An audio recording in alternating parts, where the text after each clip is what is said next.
Greetings and welcome back to another episode of the Aaron Jacobs podcast. I'm Aaron Jacobs, a former public school band director in the state of Ohio for the last 15 years, now turned health coach, 10 of which were spent at Avon west of Cleveland. And today I am talking about teacher respect, or the lack thereof. I think a lot of people just don't get it. I went on a rant that was originally going to be this podcast episode a couple of weeks ago because I was just venting. I saw some things that were disrespectful to teachers, my former colleagues, the profession that I gave 15 years to, and it just drove me nuts. It just pissed me off so much.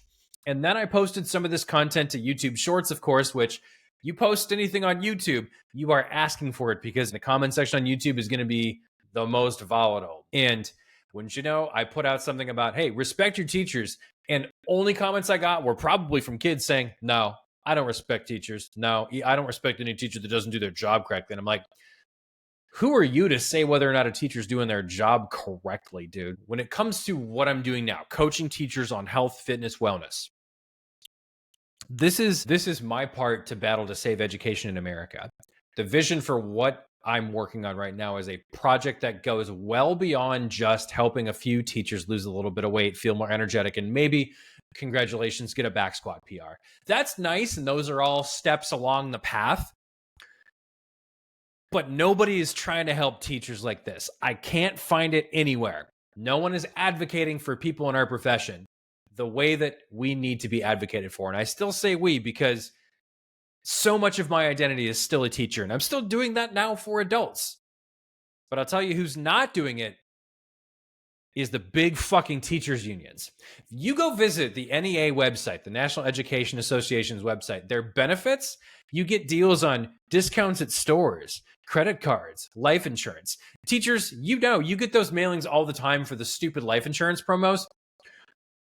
When are we going to get discounted gym memberships? When do we get discounted fitness equipment? How about discounted meal planning services? There's so many meal planning services out there now. How about you go work with them instead of working with the fucking insurance companies to line your pockets? But big teachers unions, they don't do anything to actually help teachers be healthier. And if the big teachers unions actually cared about teachers' health, I'm not talking about your local union that helps you negotiate your contract. If they actually cared about teacher health, they would actually talk about this stuff. But you will not catch a single NEA spokesperson talking about actually being healthy. They won't talk about fitness and working out and better nutrition. You won't catch any of them doing that because they're just going to keep making deals to line their pockets with credit card companies and insurance companies. Cool. I'll be over here doing the work that you should be doing. With the amount of resources that these big teachers unions have and the amount of money they can contribute to political campaigns, you have the resources to actually make an impact here, NEA, but you're not going to do it because you're just going to line your pockets. So we'll just do the work over here, starting out of the Midwest right here in Cleveland, Ohio. Thank you very much. So let's recap some stats and some facts and figures about the difficulty of being a teacher and where teachers are at with this profession. First of all, 44% of teachers, almost half, K-12, report feeling almost burnout. I feel that. I was one of you.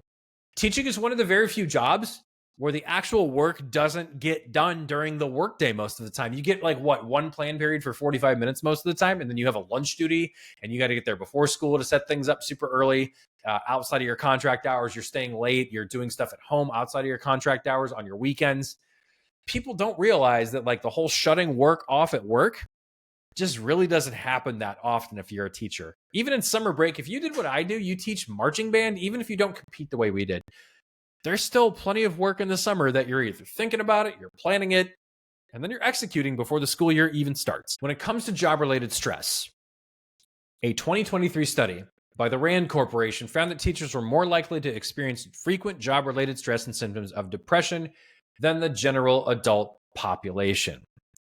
The Wall Street Journal reported that only 42% of teachers found stress and disappointment of the job worthwhile, which is a sharp decline from over 70% back in 2018. Those are that current numbers from 2024, this year.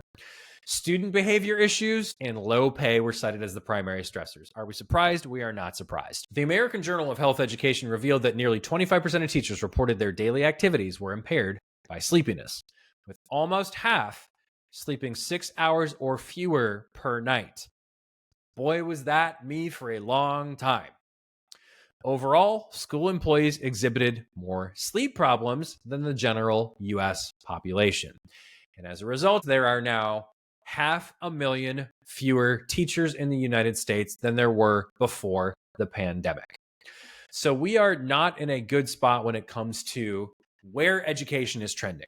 And I ended up being caught in this tidal wave of just general how things are and feeling burnt out to the point where, as I've talked about before, where I was feeling suicidal for a matter of months that my mental health was so bad. People just don't know what it's like to be in a classroom and to manage that many people moment to moment. The amount of vigilance you have to manage a classroom of kids, I don't care what age it is, the amount of awareness you have to have for anything to happen at pretty much any time. Teachers are in a state of fight or flight so often when they're in front of a classroom, and you can't, unless you've been there, you can't relate to the mental exhaustion that takes on you doing that day in and day out. And now that I'm on the other side of things after doing that for 15 years, I am just sitting back and wondering, dude, how the fuck did I do that for 15 years? How did I maintain that level of mental fortitude trying to watch for a phone to be out here, for someone to do throw something over here? Like anything can happen at any moment at any time because kids are unpredictable. Their prefrontal cortex is underdeveloped. I don't care if they're high school kids, if they're kids in big bodies, I don't care if they look like adults, they're still kids. And so being on guard in that fight or flight state all the time, people do not realize or respect the amount of strength and energy and mental fortitude it takes to be a teacher. I don't care how skilled of a teacher you are. Even the most skilled teachers who've mastered their own version of classroom management, there is still a high degree of concentration it takes to maintain while you are managing a large group of students. It just is the nature of the beast. And then when you couple in taking work home outside of contract hours, it's a very demanding and exhausting job. And yes, are there other jobs that potentially are more stressful? Yes. But the thing is, a lot of times those jobs, we respect those individuals much more. And we should respect those professions. I'm not saying we should bring down the level of respect of other people doing other jobs, but people need to recognize the unique stressors that teachers go through. And now more than ever nowadays, social media is making more kids more narcissistic and self-centered to the point that they can't operate in a group environment. By the way, students, PSA for you. Let me just say some things that your teachers are thinking, and I'm going to say it in the way that they can't say it to you, that I'm going to say for them. Students, the general dissatisfaction that you feel with your schooling in a lot of cases is not the fault of that individual teacher. The system itself is not really doing what it should do to help prepare a lot of kids for today's work environment. The economy has changed a lot. Technology has changed so many things, and there's a lot of things that are stuck in the past when it comes to teaching. But you're a real asshole if you blame your individual teacher for that.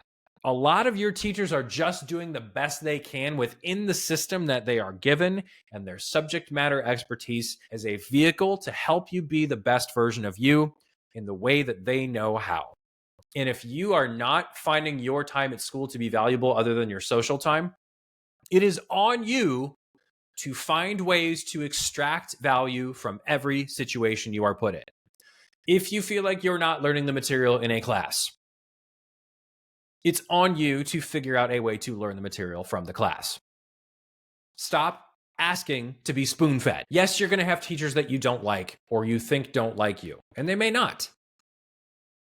And you're going to have classes that, and I asked this even 20 years ago when I was in public schools as a student. What's the point of this class? When will I do this in real life? It's on you to not be jaded and to find a way to extract value. And since we know, we can all acknowledge that the current system and focusing on these tests that are so pushed by these big testing companies is not really serving the average kid. For the smart kids out there that are going to go into a big finance job, become doctors, lawyers, or also maybe even work in education or research, become engineers.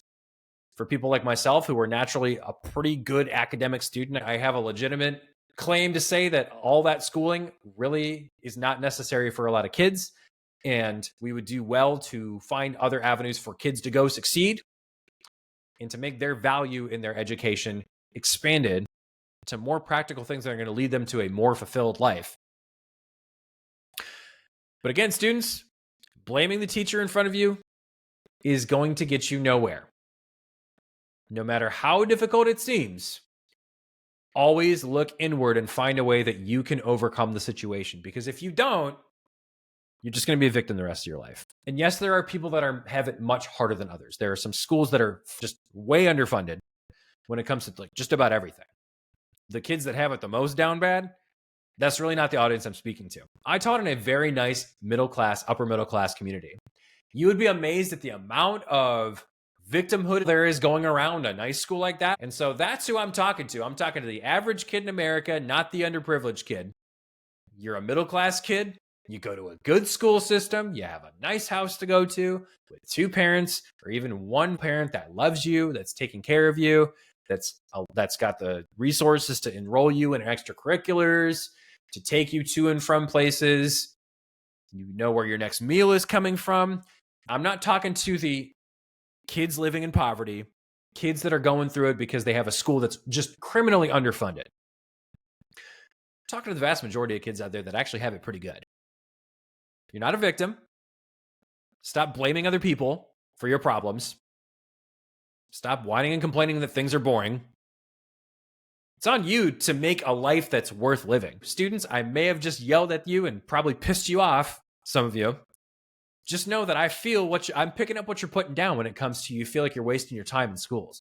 But the last thing you should do is blame the adult that actually is there because they're an empathic human being that cares about helping other people in the best way they know how. The last thing you should do is make your situation worse by getting mad and blaming the person that is literally right in front of you trying to help you. They are your best resource for moving forward, not your worst. You would be amazed with some of the teachers that you may think don't like you if you just try to have a conversation with them. Here's how you do it, students. You get to know your teachers. Turn it back around the other direction. If you find yourself in a down bad negative situation with a class, a teacher, you feel like it's a waste of time, whatever, this is how you fix it. You get to know your teachers. Class ends up a couple minutes early. Go and ask your teachers questions about themselves. Get your teacher talking about themselves. And eventually, they might start to ask those same questions of you. And you may find yourself building some common ground. Get to know the people in front of you that, for the vast majority, the most part, really care a lot about you and would love nothing more than to see you happy and succeed. Because if you're happy and you succeed, well, they know you're going to be a better student in their class and better behaved. Just at a baser level, of course, that's going to benefit everybody. But two, down the road, looking back, when you get deep into the teaching profession and you get these letters from students years down the road, thanking you for your time, there's no monetary value you can place on things like that. I have a whole drawer full of stuff just like that from kids over the years, from an appreciative kid, whether it was from that year or I got a letter or even an email down the road from a kid that, had moved on for 4 or 5 years from school and reached out to me again. Those things still matter to me a ton. And students, if you work to build the bridge with a teacher that you don't think their class is worthwhile, you don't like them, if you take that initiative and that effort, you'd be amazed at what happens. And better yet, you're going to build a much more positive environment. And so, as much as I had to, slap you upside the head a little bit here, metaphorically speaking, that's just to get your attention. Because ultimately, I think what we all want is a more positive school experience. And for me, that means teachers being physically and mentally healthier. And that is the mission. When I hang this thing up 25 years down the road, or whenever I hang it up, I want to know that education is back on the right track. I want to know that public schools are back on the right track, and that it is in large part because our teachers are healthier, well taken care of, and respected. So everybody out there listening, I hope you understand that just the general day-to-day, the stressors, the unique stressors that are placed upon teachers, please respect what they do as a general matter of principle. There are bad actors in every profession.